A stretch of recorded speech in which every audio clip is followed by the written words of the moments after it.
కోసం కొత్త గమనమైన నా తెలుగు ప్రజలందరికీ అలాగే నా ప్రతి విషయానికి ఆలోచిస్తూ నీరాజనాన్ని అందిస్తున్న నా తల్లిని ఆడపడుచులకు అవతరానికి నాయకులు భావతరానికి భారతదేశం మహాశక్తి అయిన తెలుగు యువతకు అలాగే నా ముస్లిం మైనారిటీ సోదర సోదరీమణులకు అందరికీ నా హృదయపూర్వక నమస్కారం తెలియజేస్తున్నాను.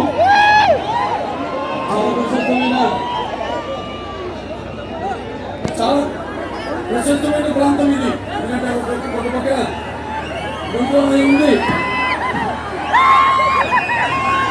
అలాగే ఇక్కడ నీలకంఠేశ్వర స్వామి ఉన్నాడు, అలాగే ఇక్కడ నరసింహస్వామి రాందవిని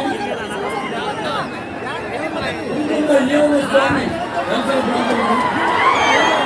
అందరూ ఆశించేటప్పుడు ఉండాలని అందరూ శాతంతో సుభిక్షంగా అందరూ కూడా శుభ సంతోషాలతో ఐశ్వర్యాలతో కోరుకుంటానని వాళ్ళ ఆశీస్సులను ఆర్మీష గురించాలని మనస్ఫూర్తిగా కోరుకుంటూ ముందుగా నాకు ఇంత ధన్యమైన జన్మనిచ్చిన అందరికీ గుండెల్లో ఆయన ప్రతిరూపంగా నిలబడేందుకు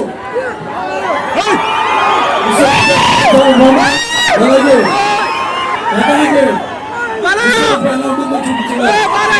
రామచంద్రుడు నా తండ్రి దైవం ఆయన తలుచుకుంటూ, ఎందుకంటే నేను చాలా రుణపడి ఉన్నాను వ్యక్తులకి.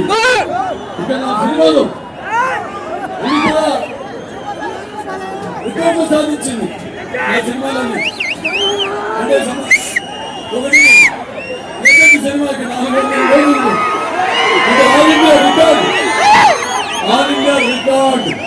భారతదేశం మనం ఏం చేసినంతే చరిత్ర రాయాలన్నా తిరిగి చరిత్ర సృష్టించాలన్నా దాన్ని తిరిగి రాయాలన్నా మేము అటువంటి అద్భుతమైన భారతదేశ చలనచిత్ర పుటలపై శుభాక్షరాలతో లిఖించబడినట్లుగా నాకు ఆ రికార్డుని అందించిన నా ప్రేక్షకులందరికీ, అలాగే సమరసింహారెడ్డి, సిల్వర్ చూపి, నరసింహనాయుడు, సిల్వర్ చూపి, రోజులు ఆదత లక్ష్మీ నరసింహ, చెన్నకేశ్వరరెడ్డి, సింహ, నాదొక డిక్టేటరు, నాదొక మన గవర్నమెంట్ శాతకర్ణి, జయసింహ, అఖండ, అన్ని 100 రోజుల సినిమాలు నాకు అందించిన ప్రేక్షకులందరికీ నా హృదయపూర్వక కృతజ్ఞతలు తెలియజేసుకుంటాను. ముందుగా ఒక కళాకారుడు, ఒక నటుడిగా భావిస్తున్నాడు. జన్మాంతర సౌహృదాన్ని అంటారు. అంటే పూర్వ జన్మలో మనకున్న పరిచయాలతో ఈ జన్మలో ఒకరిద్దరిని మనం పొందొచ్చు. కానీ ఇన్ని వేల లక్షల కోట్ల మంది అది నా పూర్వజన్మ సుకృతంగా భావిస్తుంది. ముందుగా నందమూరి తారక రామారావు గారు, ఆయన పేరు చెప్తే ఎన్టీఆర్ అంటే కేవలం నందమూరి తారక రామారావు కాదు, ఎందుకంటే నటనాలు నా ఇల్లు నటనాలు. అందులో ఆయన ధృవతారకుడు, నారంటే నాగర్షి నారాజు, రాజకీయ ధురంధర యుగంధరుడు, రమణీయ రమ్య కమనీయ సౌమ్య రాముడు నందమూరి తారక రామారావు గారు. ఆ రోజు మరి ఆయన ఒక వెలుగుతుండగానే సమాజ దేవాలయ ప్రజల దేవుళ్ళు అందులో నేను దర్శకుడిని అని ఆనాడు తెలుగుదేశం పార్టీని స్థాపించారు.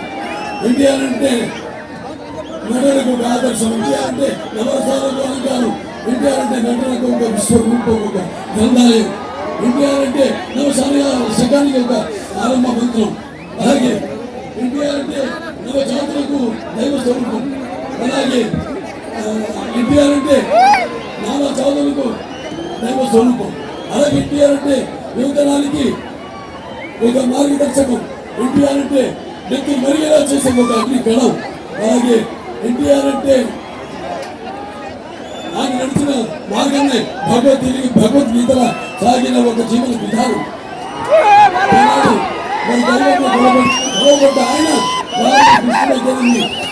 ఎన్నో పాత్రలు అసలు ప్రపంచంలో ఎవరు వేయనని పాత్రలు వేసి ఆయన మరి దేవుళ్ళు కొలవబడ్డ ప్రజలే దేవుళ్ళు సమాజంలో ఇందులో నడుచుకున్నట్టు ఈ సేవకై ఆనాడు మరి మురుగు పదిహేన వర్గాల వాళ్ళు వెనుకబడిన తరగతులు మైనారిటీలు అందరూ కూడా ఈ రాజకీయాల్లో ఉన్న పదవులకు దూరంగా ఉన్న బడుగు పదిహేన వర్గాలందరినీ కూడా చెయ్యి తెలిసి అందించి తీసుకొచ్చి పదవులకి వాళ్ళని ఎదిగించిన మహానుభావుడు నందమూరి తారక రామారావు. ఆయన రాకముందు మరి ప్రతి తెలుగు బిడ్డ గడ్డ కూడా నేను తెలుగు వాడిని గర్వంగా చెప్పుకునే విధంగా బయటకు వచ్చి వాళ్ళ చేత చెప్పించిన వాళ్ళ పౌరుషానికి పదులు పెట్టి చాలబెట్టిన ఒక తెలుగు దేశం నందమూరి తారక రామారావు. ఆ తర్వాత ఆయన ఎన్నో విప్లవాత్మకమైన పథకాలను ప్రవేశపెట్టడం జరిగింది. అవి ప్రజలకు సానుకూలమైనవి, అలాగే ఉపయోగకరమైనవి కూడా. ఎన్టీఆర్ రాజకీయాలు రాకముందు, ఎన్టీఆర్ రాజకీయాలు వచ్చిన తర్వాత ఆయన ప్రవేశపెట్టిన పథకాలు ఆ తర్వాత అందరూ కూడా వాటిని అమలు చేసి తీరారు. అది ఎన్టీఆర్ గారు ఒక పవర్. అందుకే ఆయన ఆకలితో ఉన్న పేదవాళ్ళకి అన్న, అలాగే జనం భవితకు భవిష్యత్తు ఇచ్చిన అన్న, అలాగే ఎవరైతే మహిళలు ఎవరైతే అందంగా ఆడపడుచు వాళ్ళందరికీ కూడా ఆర్థిక స్వాతంత్రం ఇచ్చిన అన్న కూడా నందమూరి తారక రామారావు గారు. ఇక ఆయన ప్రవేశపెట్టిన పథకాల గురించి అందరికీ తెలిసిందే. ఒకటి కాదు, రెండు కాదు, ప్రపంచంలోనే మొట్టమొదటిసారి అటువంటి పథకాన్ని రచించి వాటిని అమలు చేసిన మహానుభావుడు నందమూరి తారక రామారావు గారు. సరే, ఇవాళ చూస్తున్నాము పరిస్థితి ఎలా ఉంది. కొంత చంద్రబాబు నాయుడు గారు ఎన్నో సంస్కరణలు తీసుకొచ్చి మరి మహిళలకు ఆర్థిక దేశంలోనే ఈ యొక్క ఆర్థిక పొదుపుని విప్లవాన్ని తీసుకొచ్చిన మహానుభావుడు చంద్రబాబు నాయుడు గారు. అలాగే రాయలసీమకు నీటిచ్చిన మహానుభావుడు చంద్రబాబు నాయుడు గారు. ఆనాడు ఏదైతే నాన్నగారు మానసిక వికృతులైన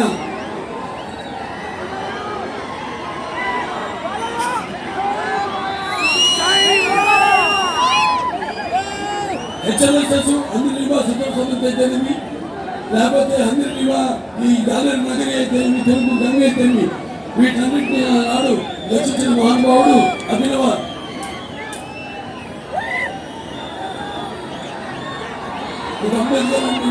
భగీరథుడానండి నందమూరి తారక రామారావు. నీళ్లు ఏదైతే వృధాగా